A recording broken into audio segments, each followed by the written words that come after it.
A gente já sabe que a igreja, a fé, tanto católica como evangélica, ela condena, ela vê, né, como pecado a prática homossexual.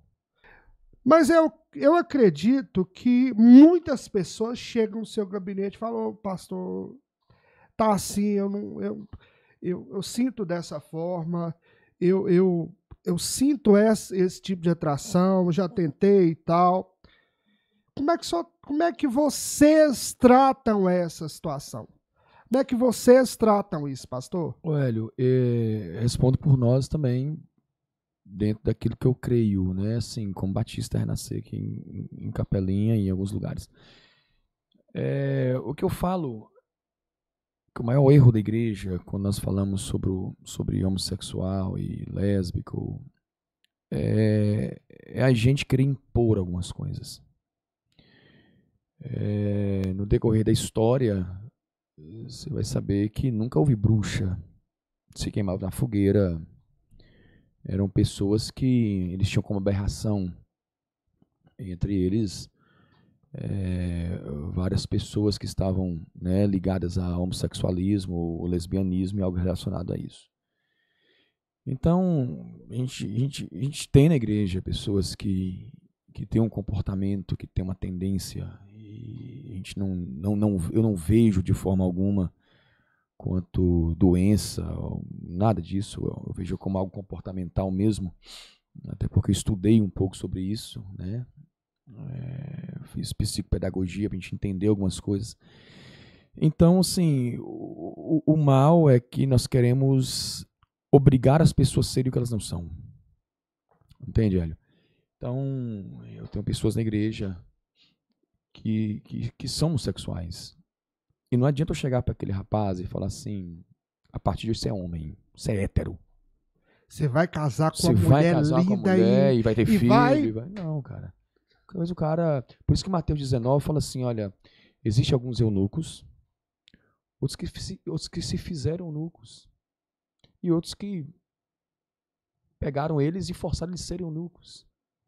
Existem pessoas que já estavam vivendo isso no contexto de igreja. Está dizendo, eu fui usuário. Eu fui usuário de droga. Você tem vontade de voltar para as drogas? Não. Mas eu sei que é uma área que eu não posso brincar nas minhas emoções. Porque a minha tendência de fuga nas drogas é muito grande. Isso é neurociência que vai dizer para mim. Então, eu vou lutar contra algumas coisas a minha vida inteira. Contra alguns desejos a minha vida inteira. Então, quando chegou alguém na igreja, pastor, eu sou homossexual, sou lésbica. E aí? Eu falo, cara, vem cá. Você vai lutar contra isso a vida toda. O senhor chega e fala, pastor? Eu falo de boa. Direto? Não vou impedir uma pessoa que seja homossexual de fazer algo na igreja, a não ser que ele seja na prática. Mas enquanto estiver lutando, igual todo mundo está lutando contra o pecado, ele tem habilidade e tem qualificação ministerial para isso. Não é pelo fato do cara ser homossexual, que ele não gostar de homem, não gostar de mulher, o desqualifica de servir o Senhor. Agora, desde o momento que eu... Porque a Bíblia não condena só o homossexualismo. A Bíblia condena várias práticas que a gente tem.